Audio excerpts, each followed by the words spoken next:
Ako po si Elmer, operator ng Ink Giant DTF1 dito sa Sauyo. Nagamit ito ng 6 na araw na may 241 meters na run.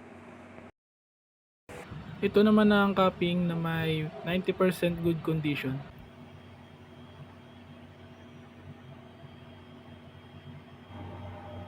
Head clean.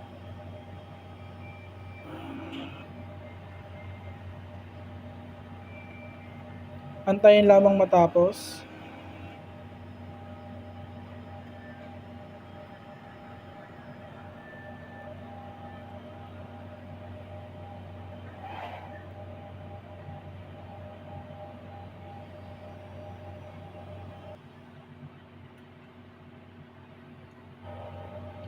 Sunod naman, nozzle check.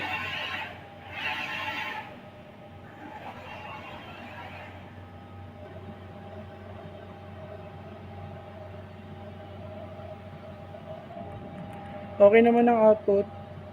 Bali yung isang printer head yan is damaged na. Hindi na kompleto. Ito naman ang power ABR. Waste tank. Ito naman ang